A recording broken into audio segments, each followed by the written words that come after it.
what you talking about it, I sort of think, when I think about Oral Roberts University, I sort of think about, so Bethel Redding is about 2 hours north of Sacramento, Mm. and they have their School of Miracles and everything. I sort of think of Bethel Redding 1973.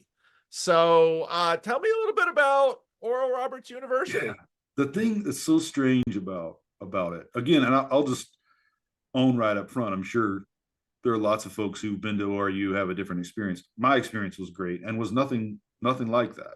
Huh. I mean, it was I think part of the issue is by the time, so Oral Roberts himself is a fascinating figure who had multiple revolutions in his own life. I mean, for a long time, well, for some time, ORU was a Methodist seminary, and it was not while I was there, but previously, and it had been a center for liturgical renewal, and was a deeply ecumenical place. Like, one of the things that surprised me about it and delighted me was that even though it was charismatic, I had professors and then colleagues from Roman Catholic, Orthodox, Pentecostal, Baptist, largely Wesleyan, Methodist. I mean, every tradition you can name, there was someone on faculty who would, because of the larger charismatic movement, which was massive, as you know. Yes. Yeah. Like, there were so many people that had gathered there. Academics who found a home at ORU to do their work as academics and to live as charismatics in the space with people of other traditions. It was astonishingly rich time for me. I was in the doctorate of ministry program, was a good experience, not great, but teaching there was an absolute delight. I mean, my students were great, my colleagues were great, my administrators were great, and it was a place for me to really flourish. And I think that's so much of my life up to that point. I'd been cut, there had been a lot of conflict. I'd been working really hard, swimming hard against the tides all the time. ORU was a place where I could kind of I could do what I wanted to do, and I didn't have to be afraid of, I taught through Calvin's Institutes in a class there to undergraduates. I taught Robert Jensen's systematic theology. I taught Dietrich Bonhoeffer's ethics in an ethics class. Whatever I was interested in, they gave me room to do it. And I had colleagues who would support me in it and mentor me. And it was a great experience for me. And it was not at all like what you would expect looking at it from the outside, right? The Oral Roberts ministry was an entirely different world from the academic life of the university. And then, of course, obviously, part of what Mark Noll's thesis is that with American expansion, the British, when they were still in charge, when the colonial period, they're trying to keep Americans from sneaking over the Appalachians and basically taking Indian territory. Mm. And I mean, that's basically the story until you hit the Pacific Ocean. I guess we got to stop now. And so then you get all of these little isolated pockets. And of course, storied are the Methodist circuit riders that would go around. And, part of what over the last 5 years of doing the crazy things that I've been doing on the internet, you begin to realize is that we can use computer metaphor. There's deep code that you wouldn't expect to find. Yes. Or you wouldn't expect to necessarily be active. Yes. And especially when you have a frontier area where about all they can agree on is the Bible. That's all they've got to go with. There seems to be very little other code than just the Bible itself. In fact, many of these places sort of say only the Bible, no creeds. We're going to turn our back on all of that stuff. But so then, of course, you have the Azusa Street Revival in California, beginning of the 20th century. Of course, you had Great Awakenings. You had very interesting things in the burned over district. And at least, where it begins to intersect your story, you're born into that one of these tiny little shallow ponds that has, and by the time you sort of break out, it's like you're beginning to discover the code that was way, way down there. And listening to your story about communion fascinates me because, again, in the Dominican Republic, I mean, some of that code, of course, gets into the Caribbean. The Caribbean has crazy history in terms of things moving in and out. I'm I'm I'm working with these churches mostly who have sort of crossed over the border from Haiti, and we would often do communion when I was there because when the missionary showed up, it was a very big deal. Yeah. And a lot of our communion services were, you'd have just the holiest of the saints that were in church and those who have managed to duck temporary discipline. Because if you kind of cross the pastor, you could have 3 months of discipline, and there's no meeting involved. It's just 3 months of discipline.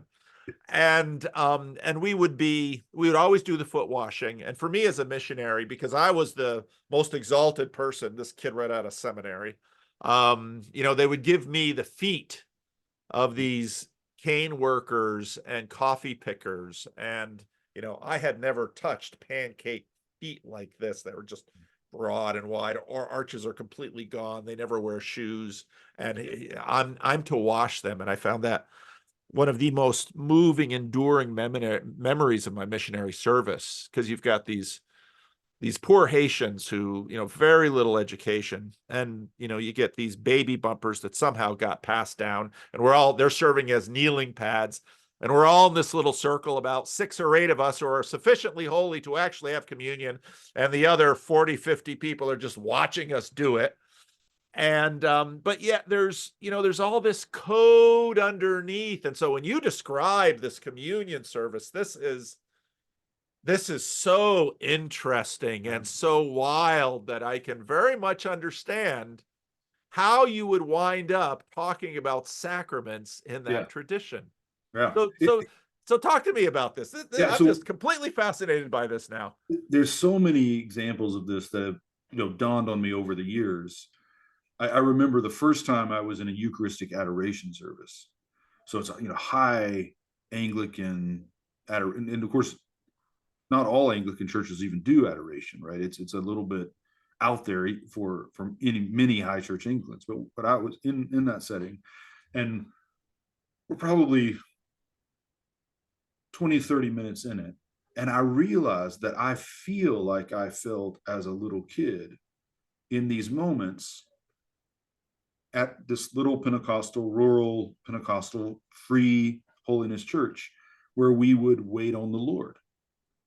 And I like the code was the same, right?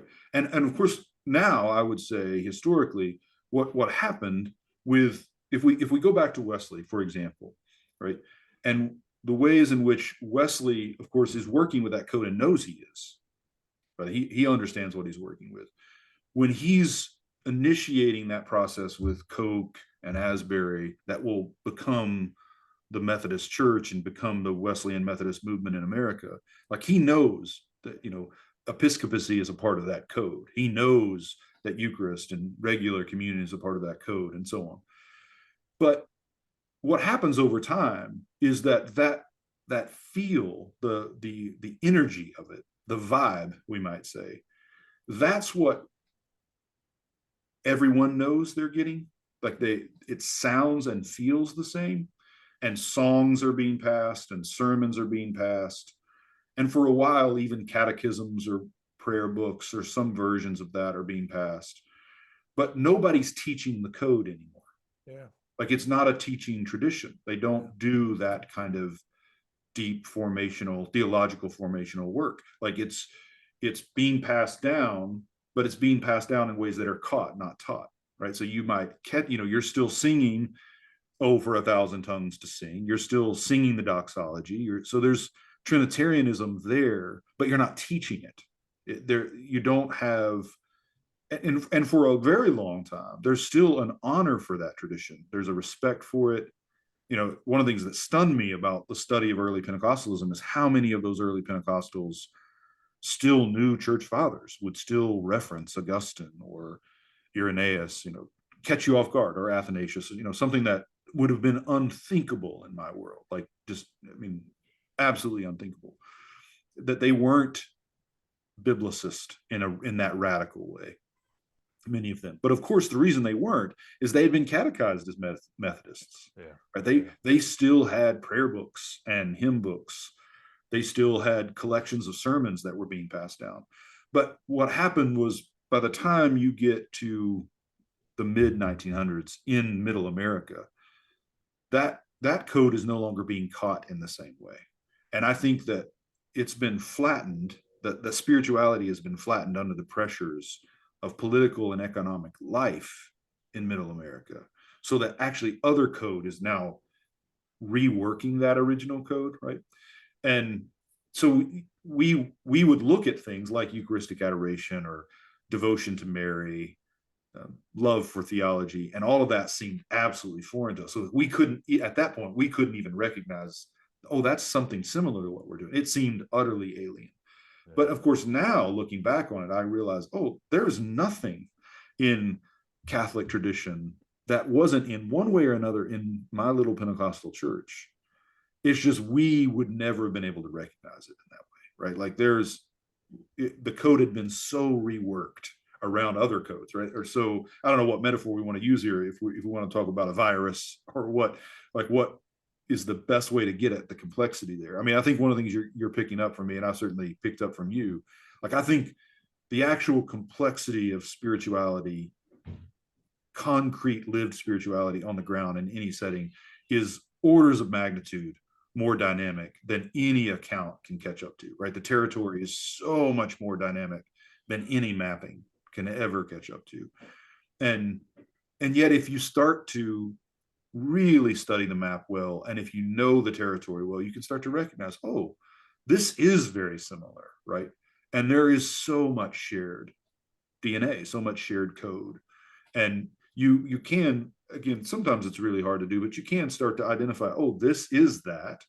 Like the altar call that I grew up with is the call to communion. Just now it's not to the Eucharist, it's not to the communion rail, it's to the front of the church, but it's still the same call. And they still call it an altar call, which of course nobody pauses and says, well, where's the altar? Where's the altar? And why did you use that word? Right. That's a very curious word to just kind of have it travel on. I mean, the code just travels on through.